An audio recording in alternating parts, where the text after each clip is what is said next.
बिस्मिल्लाहिर्रहमानिर्रहीम। दोस्तों अस्सलाम वालेकुम। I am Khwaja Ahmad, your English tutor. दोस्तों आज हम पढ़ते हैं rules for the correction of errors and the use of pronoun. किसी भी टेस्ट में ईटा NTA CSS जो भी टेस्ट है, ठीक है, आपका एग्ज़ाम है, स्कूल टेस्ट है, जो भी है, आपको सेंटेंस दिए जाते हैं। Correct the following sentences. उसके नाउन के बारे में जो उसके रूल्स थे नाउन के, वो हम पहले पढ़ चुके हैं। अब हम प्रोनाउन के पढ़ते हैं कि rules for the correction of errors in the use of pronoun क्या है, प्रोनाउन को हम कैसे पहचानेंगे और उसको कैसे हम टिक करेंगे। इसके लिए चंद रूल्स हैं। आप उस रूल्स को सीखेंगे तो आप बड़ी आसानी के साथ प्रोनाउन के जो एरर्स होते हैं उसको फाइंड आउट भी कर सकते हैं और उसको टिक भी कर सकते हैं। ठीक है, तो चलिए शुरू करते हैं। पहला रूल नंबर 1 क्या है? रूल नंबर 1 है सब्जेक्टिव केस। ठीक है, प्रोनाउन के जो केसेस होते हैं, subjective case, objective case, possessive case. ठीक है, use subjective case after is, am, are, was, were. ठीक है, किसी भी सेंटेंस में is, am, are, was, were आ जाए, ठीक है, तो उसके बाद आप प्रोनाउन की सब्जेक्टिव केस इस्तेमाल करेंगे। ठीक है, for example it was him. ठीक है, ठीक है, ये सेंटेंस इनकरेक्ट है। ठीक है, हिम की बजाय इधर क्या आएगा? इट वाज ही आएगा। ठीक है, हम पहले पढ़ चुके हैं कि सब्जेक्टिव केस लगाएंगे इज, एम, आर, वाज, वर के बाद। ठीक है, नंबर 2 है it is me who helped her in trouble. ठीक है, तो इधर क्या है, आप फौरन इज, एम, आर को देके उसके बाद जो मतलब प्रोनाउन आ गया है उसको करेक्ट करना है। ठीक है, it is me who helped हर। ठीक है, इट इज आई। ठीक है, मी की जगह का क्या आएगा? सब्जेक्टिव केस आएगा। It is I who helped her in trouble. Example number 3 है it was her who win the game. ठीक है, इट वाज को देखिए, उसके बाद फौरन प्रोनाउन को देखिए। ठीक है, इट वाज शी हो विन द गेम। ठीक है, इस तरह के सेंटेंस आपको टेस्ट में दिए जाते हैं। ठीक है, करेक्ट द फॉलोइंग सेंटेंसेस। तो आपको इस तरह के एरर्स पॉइंट आउट करने हैं और उसको टिक करने हैं। दोस्तों रूल नंबर 2 है, ठीक है, use objective case after verb and preposition. किसी भी सेंटेंस में वर्ब और प्रपोजिशन है, उसके बाद अगर प्रोनाउन है तो उस के बाद जो प्रोनाउन होता है वो ऑब्जेक्टिव केस ही होगा। ठीक है, अगर कोई दूसरा है, सब्जेक्टिव है या पोजेसिव है, तो वो गलत होगा। आप उसको फौरन ऑब्जेक्टिव केस में चेंज करेंगे तो इस तरह सेंटेंस करेक्ट हो जाएगा। ठीक है, for example number 1 she helped I. ठीक है, ये इनकरेक्ट है। ठीक है, वर्ब के बाद जो प्रोनाउन होता है वो सब्जेक्टिव नहीं आएगा। वर्ब के बाद, ठीक है, वर्ब और प्रपोजिशन के बाद प्रोनाउन जो होगा वो ऑब्जेक्टिव केस ही आएगा। She helped me. ठीक है, अब सेंटेंस जो है करेक्ट हो गया। नंबर 2 है 3 ऑफ वी वेंट सेलिंग। इसमें क्या आएगा? प्रेपोजिशन है। ठीक है, प्रेपोजिशन के बाद वो जो है प्रोनाउन जो है ये सब्जेक्टिव केस है। 3 ऑफ अस वेंट सेलिंग। ठीक है, नंबर 3 है she talked with he and I. ठीक है, वो जो है बात किया हम ही और आई के साथ। इसमें क्या आएगा? शी टॉक्ड विद, ये प्रपोजिशन है तो इसमें विद और प्रपोजिशन के बाद जो है ऑब्जेक्टिव केस ही आएगा। She talked with him and me आएगा। ठीक है, ये ऑब्जेक्टिव केस है। आई, माई, मी और ही, हिज, हिम। नंबर 4 है the boss sent he behind they to look where are they going. ठीक है, द बॉस सेंट ही की बजाय हिम। ठीक है, the boss sent him behind they, behind them. ठीक है, तो दोस्तों यानी वर्ब और प्रपोजिशन जहां भी आ जाए उसके बाद अगर प्रोनाउन है तो उसके बाद प्रोनाउन ऑब्जेक्टिव ही आएगा। अगर कोई सब्जेक्टिव है या पोजेसिव है तो आप फौरन आपने उसको मार करके उसकी बजाय आपने उसको ऑब्जेक्टिव केस में ही चेंज करना है, तो इस तरह सेंटेंस करेक्ट हो जाता है।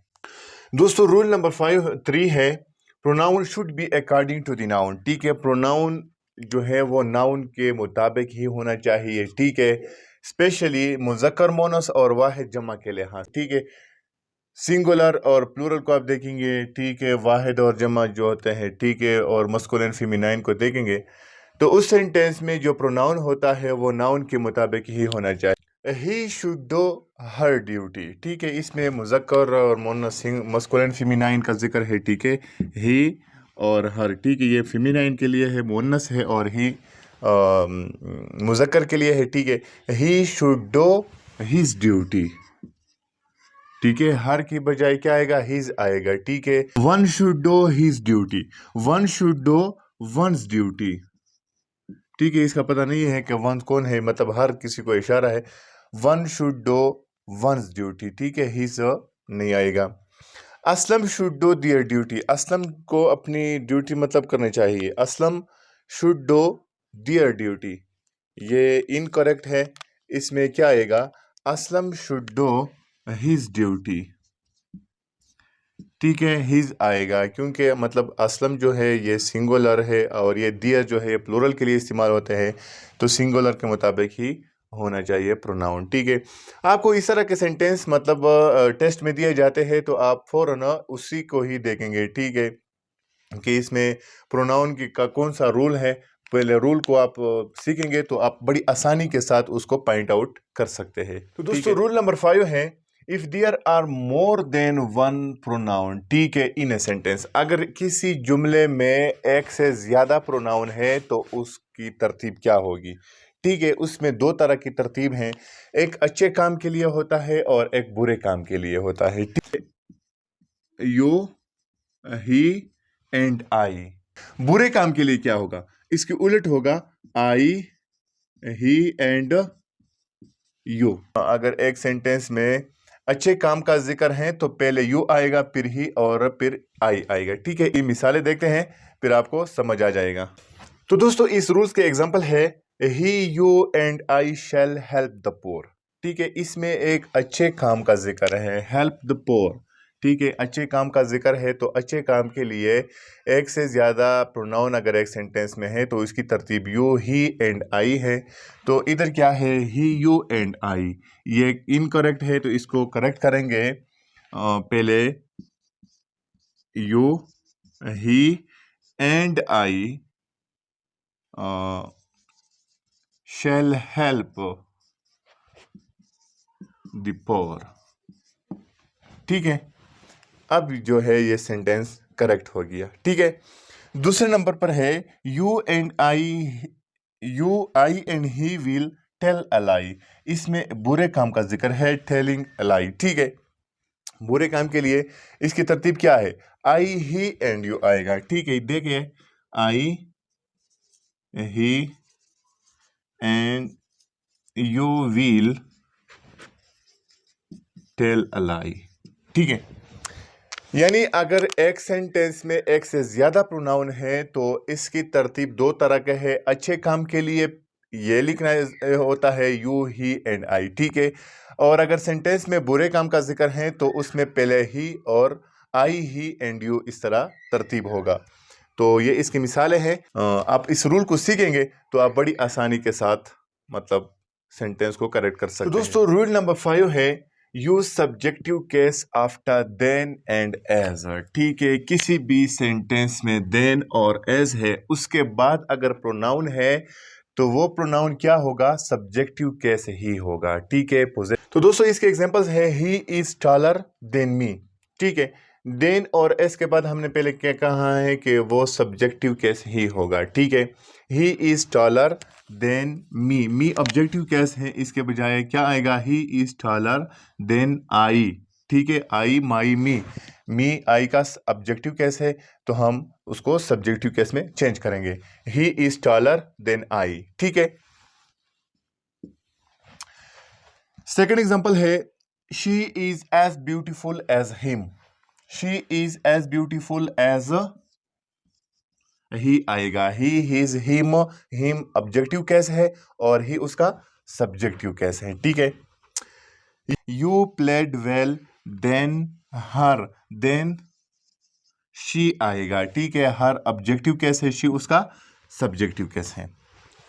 They writes as good as me, they writes as good as I आएगा। ठीक है, आई, माई, मी उसका ऑब्जेक्टिव केस है और आई उसका सब्जेक्टिव केस है। तो दोस्तों इस तरह के सेंटेंस आप अगर आपको किसी भी टेस्ट में दिए जाते हैं तो फौरन आपने अगर देन और एज है किसी जुमले में तो फौरन आपने इस रूल को अप्लाई करना है। दोस्तों रूल नंबर 6 है use objective case after let, for and between. किसी भी सेंटेंस में लेट है, फॉर आया है या बिटवीन आया है तो उसमें प्रोनाउन का जो भी केस आपको दिया है, सब्जेक्टिव या पोजेसिव दिया है, तो वो इनकरेक्ट है। आपने ऑब्जेक्टिव केस इस्तेमाल करना है। ठीक है, किसी भी सेंटेंस में लेट, फॉर, बिटवीन के बाद ऑब्जेक्टिव केस ही आएगा। फॉर एग्जांपल दोस्तों ये इसके एग्जांपल्स हैं। ठीक है, let he do his work, ये पहला एग्जांपल है। लेट के बाद क्या आएगा? प्रोनाउन की ऑब्जेक्टिव केस आएगा। लेट ही जो है ये सब्जेक्टिव केस है, तो इसको हम ऑब्जेक्टिव में चेंज करेंगे तो इस तरह सेंटेंस जो है करेक्ट हो जाएगा। Let he do his work, let क्या आएगा? Let him do his work. ठीक है, हिम ऑब्जेक्टिव केस है ही का। एग्जाम्पल नंबर 2 है it is between you and I. Between के बाद क्या आएगा? ऑब्जेक्टिव कैसे आएगा? It is between you and he के क्या आएगा? It is between you and him. You तो पहले ऑब्जेक्टिव है। ठीक है, it is between you, your, you. ठीक है, ये ऑब्जेक्टिव केस भी है और सब्जेक्टिव केस भी है। ठीक है, it is between you and him आएगा। ठीक है, ही जो है सब्जेक्टिव है और इसका ऑब्जेक्टिव क्या है? हिम है। एग्जाम्पल नंबर 3 है it is for she and I. तो इसमें क्या आएगा? It is for her and I की जगह क्या आएगा? मी आएगा। ठीक है, तो इस तरह ये क्या होगा? ऑब्जेक्टिव केस में चेंज हो जाएगा। तो किसी भी टेस्ट में अगर आपको इस तरह के जुमले दिए गए हैं तो लेट, ठीक है, बिटवीन, फॉर, ये प्रपोजिशन भी है लेकिन लेट जो है इसके बाद आपने ऑब्जेक्टिव केस इस्तेमाल करना है। ठीक है, सब्जेक्टिव अगर पोजेसिव दिए हैं तो आपने उसको ऑब्जेक्टिव में चेंज करना है और इस तरह सेंटेंस जो है करेक्ट हो जाएगा और आपका मार्क्स लग जाएगा। तो दोस्तों आई होप कि आप समझ गए होंगे। ये rules for the correction of errors in pronoun है। 6 रूल्स हमने लिखे हैं कि आपने किसी सेंटेंस में प्रोनाउन को कैसे पॉइंट आउट करना है, उसके एरर्स को कैसे आपने टिक करना है। आप इस रूल्स को सीखेंगे तो आप बड़ी आसानी के साथ सेंटेंस को करेक्ट कर सकते हैं। तो दोस्तों ये है 6 रूल्स। इसके बाद और भी बहुत सारे हैं, हम बारी बारी उसके लेक्चर तैयार करेंगे